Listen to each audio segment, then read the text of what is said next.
이것은 스승의 목소리이다. 외침과 어루만짐이다.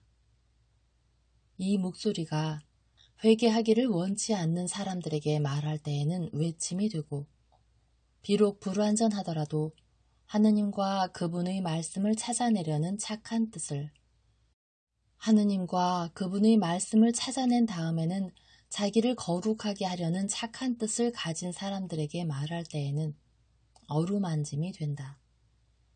이 사람들에게는 말씀이 친구의 어루만짐이 되고 예수의 축복이 된다.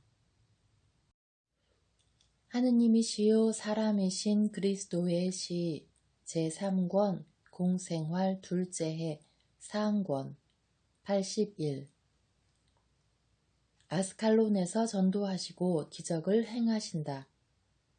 1945년 7월 19일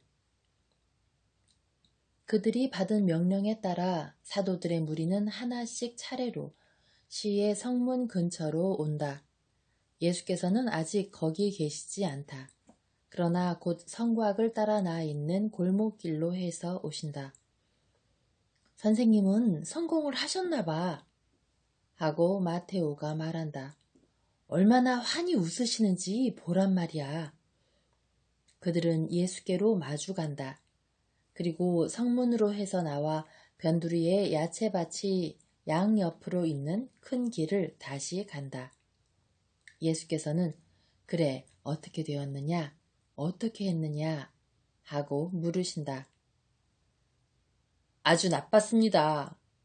하고 가리옷 사람과 바르톨로메오가 말한다. 왜 무슨 일이 있었느냐? 하마터면 그자들이 우리를 돌로 칠 뻔했습니다. 저희들이 빠져나와야만 했습니다. 이 야만인들의 고장을 떠나십시다. 사람들이 우리를 사랑하는 곳으로 가십시다. 저는 여기서는 다시는 말을 하지 않겠습니다. 벌써 말을 하지 않으려고 했는데 그러다가 끌려가게 됐고 선생님은 또 저를 붙들질 않으셨습니다. 그렇지만 선생님은 사정을 아시지요? 가리옷 사람은 화가 나 있다. 그런데 무슨 일을 당했느냐? 저는 마테오와 야고보와 안드레아와 같이 갔습니다. 저희들은 말하는 사람들의 말을 들을 만큼 시간의 여유가 있는 멋쟁이들이 모이는 장소인 재판관들의 광장으로 갔습니다.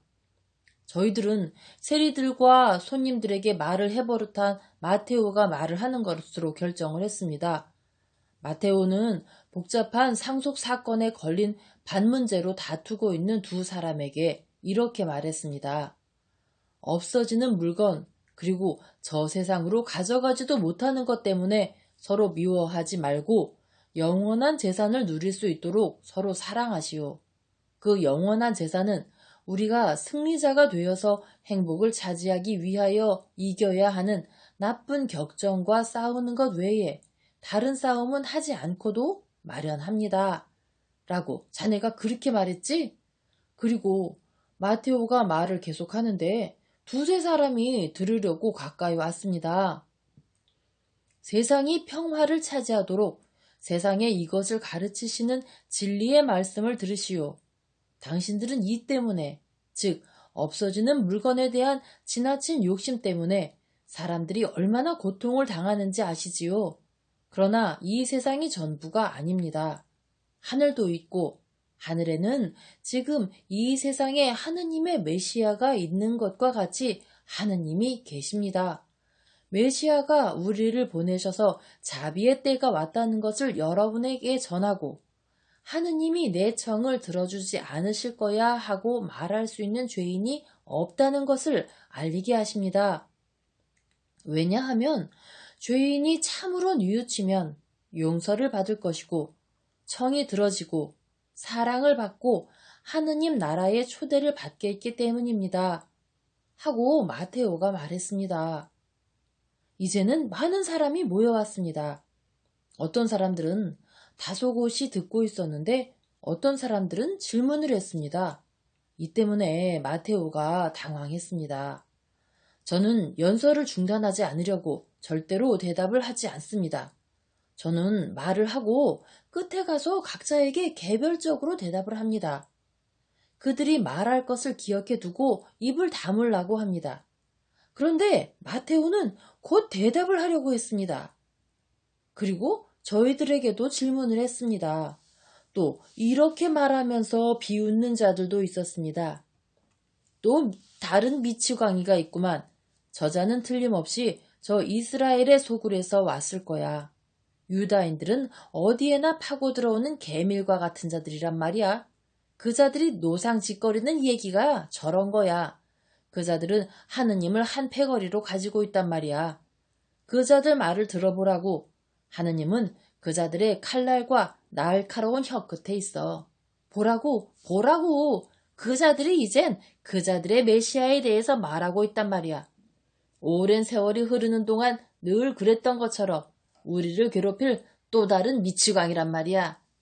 그자와 저 족속은 연병이나 걸리라 그래. 그때에는 제가 더 이상 참을 수가 없었습니다. 저는 사람들이 그에게 경의를 표하기나 하는 듯이 미소를 지으면서 계속 말을 하는 마테오를 뒤로 물러나게 하고 제가 예레미야에 의거해서 말을 하기 시작했습니다. 물이 북쪽에서 올라와서 황폐하게 하는 급류가 될 것입니다. 그들이 떠드는 소리를 듣고 저는 이렇게 말했습니다. 왜냐하면 악의 있는 족속인 당신들에게 하느님께서 내리실 벌은 급류와 같은 요란스러운 소리를 낼 것이기 때문입니다.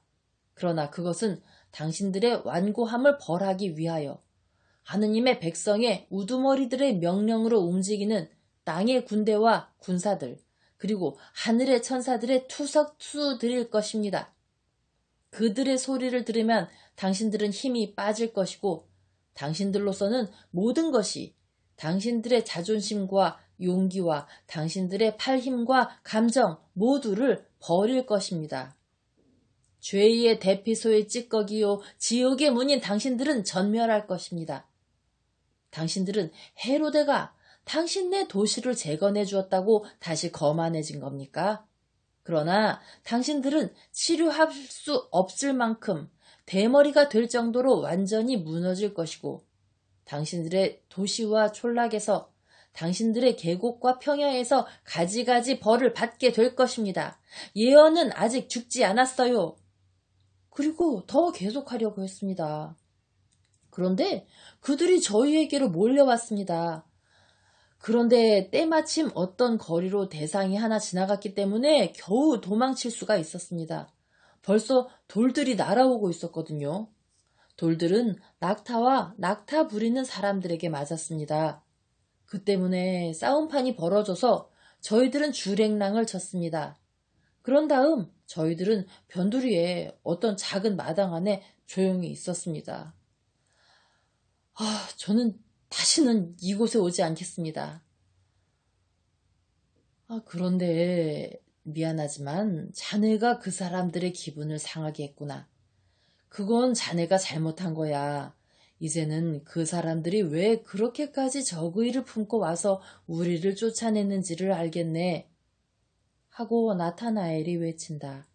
그리고 계속해서 말한다. 선생님, 들어보세요.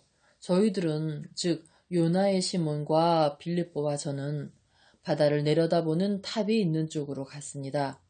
거기에는 키프로스와 그리스와 그보다도 더 멀리로 가는 상품을 싣고 있는 배들의 선원과 선장들이 있었습니다. 그런데 그 사람들은 해와 먼지와 피로를 저주했습니다. 또 그들이 왕이 될 수도 있었는데 권력자들의 노예가 됐다고 말하면서 벨리스테의 사람으로 태어난 그들의 운명을 저주했습니다. 그리고 예언자들과 성전과 저희들 모두에 대해서 모독하는 말을 하고 있었습니다. 저는 그곳을 떠나려고 했습니다. 그러나 시몬은 떠나려고 하질 않으면서 이렇게 말했습니다. 아니야, 그렇기는커녕 저런 죄인들이야말로 우리가 접근해야 하는 거야. 선생님은 그렇게 하실 터이고 우리도 그렇게 해야 돼. 그럼 자네가 말하게나 하고 필립보와 제가 말했습니다. 능란하게 하지 못하면 어떡해 하고 시몬이 말했고 저희들은 그땐 우리가 도와줄게 하고 대답했습니다. 그러니까 시몬은 배 위로 들어 올리지 못한 큰 짐 위에 올라앉아 있는 땀을 뻘뻘 흘리고 있는 두 선원에게로 미소를 지으며 다가서서 말을 했습니다. 짐이 무겁지요? 무거운 정도가 아닙니다. 우리가 힘이 다 빠져서 그런 겁니다. 그런데 주인이 시키는 일이니까 짐 싣는 일을 다 끝냈어야 할 참입니다. 주인은 물이 고요할 때에 닻을 올리려고 하거든요. 왜냐하면 오늘 저녁에는 바다가 더 거칠어질 건데 위험을 당하지 않으려면 그 전에 암초들을 지나가야 하니까요. 바다에 암초가 있습니까? 그렇지요. 저기 물에 거품이 일고 있는 곳에요. 거기가 좋지 못한 목이지요. 물이 흐르는 거지요? 맞아요. 남풍이 저 가벳 끝을 돌면서 거기서 해류와 부딪히는 거지요. 당신은 뱃사람이요? 밀물의 어부입니다. 그러나 물은 어쨌든 물이고 바람은 역시 바람이지요. 나도 물을 먹은 것이 한두 번이 아니고 짐이 물속으로 가라앉은 것도 여러 번이었습니다. 우리 직업은 훌륭한 것이지요. 하지만 힘든 일입니다. 그러나 무슨 일에나 훌륭한 면과 고약한 면이 있고 좋은 면과 나쁜 면이 있어요. 악인들만 있는 곳도 없고 모든 사람이 잔인한 종족도 없습니다. 착한 뜻만 좀 가지면 사람들은 언제나 타협이 되고 어디에나 선량한 사람들이 있다는 것을 알게 됩니다. 자, 내가 당신들을 도와주고 싶소. 그러면서 시몬은 필립보를 부르며 말했습니다. 자, 자넨 이쪽을 들게, 난 저쪽을 들 테니까. 그리고 이 선량한 선원은 우리를 저 배로 올라가서 화물장으로 안내하시오. 벨리시테 사람들은 그렇게 하려고 하질 않았습니다. 그러다가 저희들이 하는 대로 내버려 두었습니다. 짐을 제자리에 갖다 놓고 갑판에 있던 다른 짐들도 제자리에 갖다 놓고 나자 시몬은 능란하게 배를 칭찬하고 바다와 바다에서 보는 몹시 아름다운 이 도시를 찬양하기 시작하고 항해와 다른 나라들의 도시에 대한 관심을 보이기 시작했습니다. 그러니까 모두가 그를 둘러싸고 감사하고 칭찬을 했습니다. 그러다가 어떤 사람이 물어보았습니다. 아니, 당신은 어디서 온 사람이요? 나일강 지방에서 왔소? 아니요, 갈릴레아 바다에서 왔어요. 그렇지만 당신이 보다시피 나는 호랑이가 아닙니다. 맞았소. 당신은 일자리를 구합니까? 그렇습니다. 당신이 좋다면 내가 당신을 쓰겠소. 보아하니 당신은 능력 있는 뱃사람이군요. 하고 주인이 말하자 오히려 내가 당신을 잡겠습니다. 나를? 아니, 일자리를 구한다고 하더니만. 맞습니다. 내 일은 사람들을 하느님의 메시아에게로 데려가는 것입니다. 그런데 당신은 사람이니 내가 당신에 대한 책임이 있는 것입니다. 하지만 나는 벨리시테 사람인데요. 그게 도대체 무슨 뜻입니까? 당신들이 우리를 옛날부터 미워하고 박해한다는 뜻이지요. 당신네 우두머리들은 언제나 우리에게 이렇게 말했어요. 예언자들 말이지요. 응? 그러나 이제는 예언자들이 외치지 않는 목소리가 되었어요.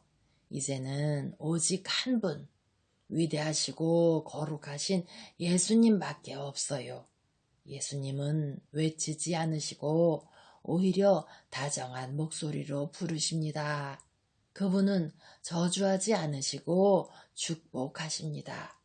그분은 병을 주지 않으시고 사라지게 하십니다.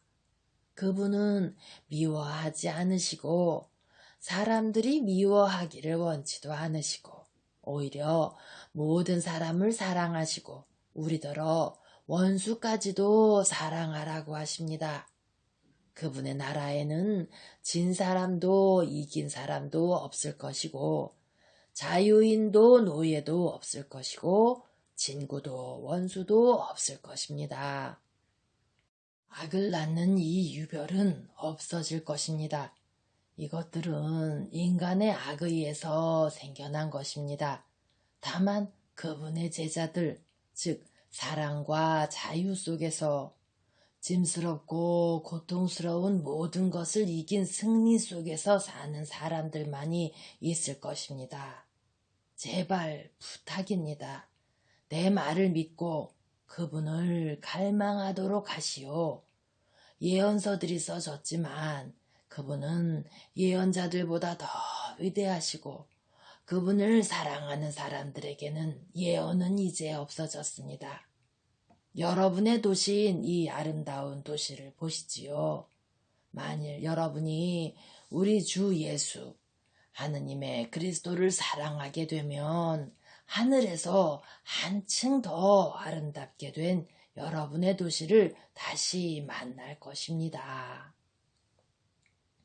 시몬은 일상적이면서도 영감을 받은 말투로 이렇게 말했습니다.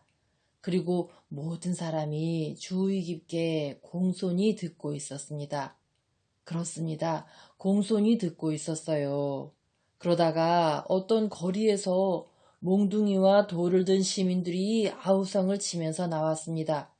그 사람들이 저희를 보고 저희들의 옷 때문에 외부 사람인 것으로 알아보고 이제는 알겠네만 유다 자네와 같은 족속의 외부인이라는 것을 알아보고 자네와 한 배걸이라고 생각했단 말이야. 만일 뱃사람들이 저희를 보호하지 않았더라면 저희들은 꼴 좋을 뻔했습니다. 그 뱃사람들이 종선을 내려서 저희들을 우리가 오정때 있었던 채소밭들 근처 해변에 내려주었습니다. 거기서 이 고장 부자들을 위해 꽃을 가꾸는 사람들과 같이 돌아온 것입니다. 그런데 유다, 자넨 모든 것을 망치네. 그 무례한 감정 표시는 뭐란 말인가? 그건 진실이야. 그렇지만 그걸 적용할 줄을 알아야 해. 베드로도 거짓말은 안 했어. 그렇지만 말을 할 줄은 알았단 말이야. 하고 나타나엘이 대꾸한다. 나는 선생님라면 이렇게 부드러우실 거야. 그럼 나도 이렇게 생각하면서 선생님의 입장에 서려고 애를 쓴 거야. 하고 베드로는 솔직하게 말한다. 나는 강경한 방식을 좋아해. 그게 더 위험 있단 말이야. 자네의 고정관념이야. 유다, 자네 생각은 옳지 않아. 선생님이 1년 전부터 자네의 이 점을 고쳐주려고 하시지만 자네는 고치려 들지를 않아. 자네도 자네가 공격하는 저 펠리시테 사람들처럼 자네 잘못을 고집한단 말이야. 하고 열성당원 시몬이 반박한다. 언제 이 점을 고쳐주셨어? 그리고 또 각자가 자기 방식이 있어서 그것을 적용하는 거야. 열성당원 시몬은 이 말을 듣고 펄쩍 뛴다. 그는 잠자코 계신 예수를 쳐다본다. 예수께서는 전의 일을 상기시키는 그의 눈길에 당신의 동의를 나타내는 가벼운 미소로 응답하신다. 그건 말이 안 돼. 하고 알페오의 야고보가 조용히 말한다.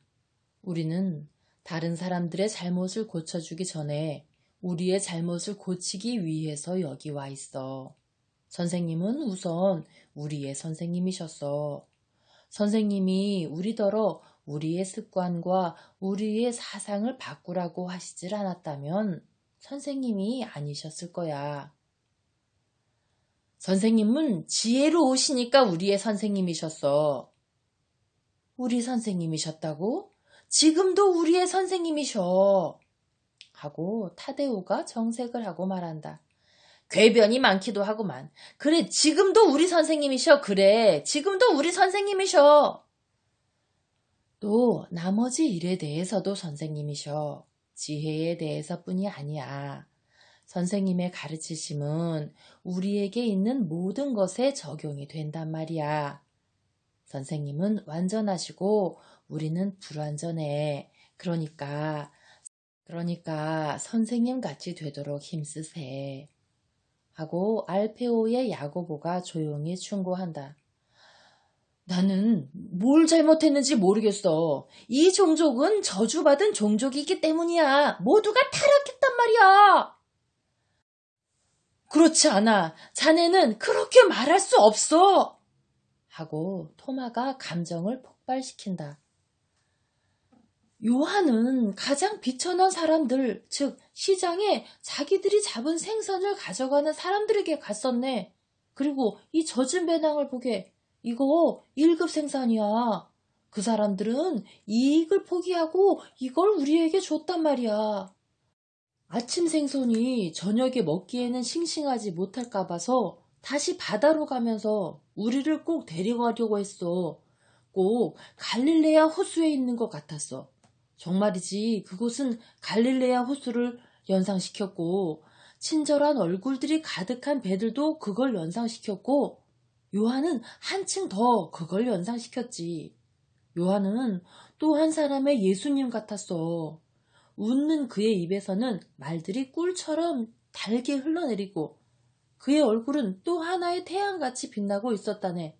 선생님, 요한이 어떻게나 선생님 비슷한지 저는 그 때문에 감격했습니다. 저희들은 부표들 사이에 쳐놓은 그물에 고기가 가득 걸리기를 기다리면서 3시간 동안 바다에 있었습니다.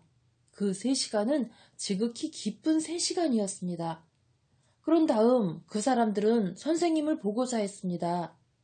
그러다 요한은 가파르나움에서 만나기로 약속합니다 하고 말했습니다. 마치 당신네 마을의 광장에서 만나기로 약속합니다 하고 말하는 것과도 같이 말입니다. 그런데도 그 사람들은 가겠습니다 하고 약속을 했습니다. 그리고 그것을 잘 기억해 두었습니다. 그리고 저희들은 그 사람들이 물고기를 너무 많이 주지 않도록 거절해야 했습니다. 그 사람들은 제일 고급 생선을 주었습니다. 이걸 구우러 가세. 오늘 저녁에는 어제 굶은 것을 보충하고 기력을 회복하게 큰 잔치를 벌이는 거야. 그런데 자네는 무슨 말을 할 수 있었나? 하고 가리오 사람이 매우 놀라서 묻는다. 특별한 건 아무것도 없어. 예수님에 대해서 말했어. 그렇지만 자네가 말하는 것처럼 요한도 예언자들을 인용했어. 하지만 요한은 예언자들을 뒤집어 놓았어. 하고 토마가 설명한다. 뒤집어 놓다니?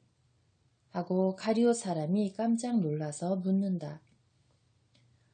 그래, 자네는 예언자들에게서 신랄함을 끌어냈는데 요한은 부드러운 면을 끌어냈어. 결국 예언자들의 엄격함도 사랑이기 때문이야. 자네가 정 그렇게 말하고 싶다면 배타적이고 과격한 사랑이긴 하지만 그래도 역시 모두 주님께 충실하기를 그들이 원하는 영혼들에 대한 사랑임에는 변함이 없어. 율법교사들 가운데에서 교육받은 자네가 이런 걸 곰곰이 생각해 본 일이 있었는지 모르겠네. 금도 더 아름답게 만들기 위해서 망치로 두드리고 도가니에 넣어서 정제를 하네. 미워서 그렇게 하는 것이 아니고 사랑으로 그렇게 하는 거지. 예언자들도 영혼들에 대해서 이렇게 한단 말이야. 나는 마침 금세공사이기 때문에 이걸 이해하네.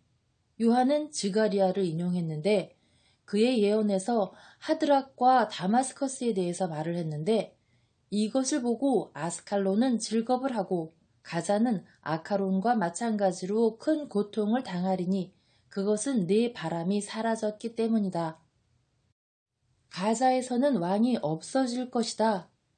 하는 대목에 이르러서는 어떻게 되어서 이 모든 일이 일어났느냐 하면 사람이 하느님을 떠났기 때문이라고 설명하기 시작했어. 그리고 사랑의 용서이신 메시아가 오신 것에 대한 말을 하면서 이 세상 사람들이 그들의 나라를 위해서 바라던 것과 같은 초라한 왕권 대신에 메시아의 가르침을 따르는 사람들은 하늘에서 영원하고 무한한 왕권을 차지하게 될 것이라고 약속했어. 이 말을 하는 것은 아무것도 아니야. 그렇지만 요한이 말하는 것을 들으면 음악을 듣는 것 같고 천사들에게 들려서 높이 올라가는 것 같았어. 그래서 자네에게 몽둥이질을 준 예언자들이 우리에게는 훌륭한 생선을 줬어. 유다는 어쩔 줄 몰라 하며 입을 다문다. 그럼 너희들은? 하고 선생님이 사촌들과 열성당원에게 물으신다. 저희들은 베개 널빤지 틈을 메우는 직공들이 일하는 조선소에 갔습니다. 저희들도 가난한 사람들에게로 가는 길을 택했습니다.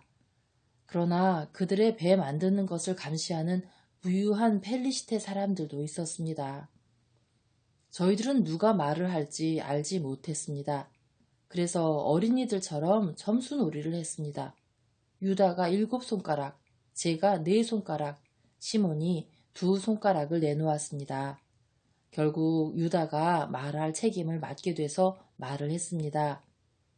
하고 알페오의 야고보가 설명한다. 무슨 말을 했나? 하고 모두가 묻는다.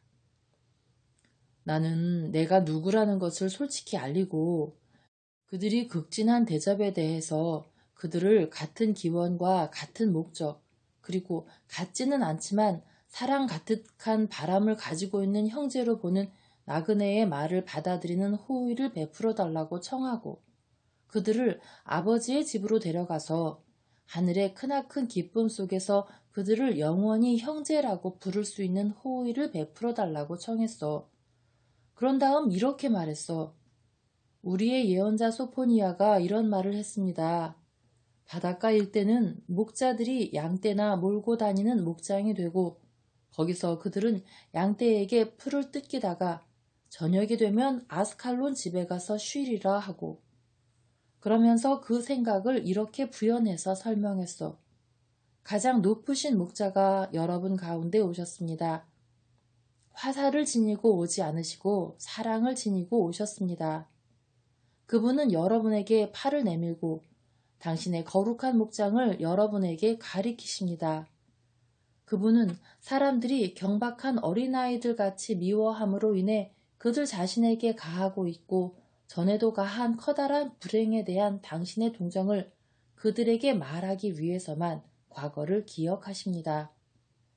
사람들은 형제들이기 때문에 서로 사랑했으면 많은 고통을 피할 수 있었을 텐데 말입니다. 이 땅은 최고의 목자의 종들인 거룩한 목자들의 목장이 될 것입니다.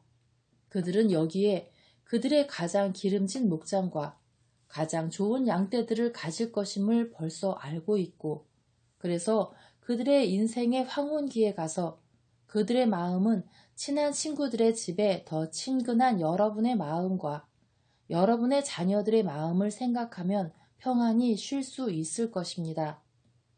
그 마음들이 우리 주 예수를 선생님으로 모시게 했기 때문입니다. 그랬더니 그 사람들은 알아들었습니다. 그리고 제게, 아니 오히려 저희들에게 질문을 했습니다. 그러니까 시몬이 그의 병이 고쳐진 이야기를 했고 형은 가난한 사람들에 대한 선생님 이야기를 했습니다. 그 증거가 여기 있어요. 우리가 길 가는 중에 만나는 거지들에게 줄 돈이 가득 들어있는 돈주머니요. 저희에게도 예언자들이 해를 끼치지 않았습니다. 가리옷 사람은 이제 한마디 말도 없다. 자, 하고 예수께서 가리옷 사람의 기운을 북돋아 주시려고 말씀하신다. 이 다음번에는 유다도 낫게 할 것이다. 유다는 잘한다고 생각하고 그렇게 한 것이다. 그러니까 올바른 목적으로 행동했으므로 조금도 죄를 짓지 않았다. 그래서 유다에 대해서도 만족한다. 사도직은 쉬운 직업이 아니고 배워지는 것이다. 한 가지 섭섭한 것은 그 돈을 좀 더 일찍 얻지 못한 것과 너희들을 만나지 못한 것이다.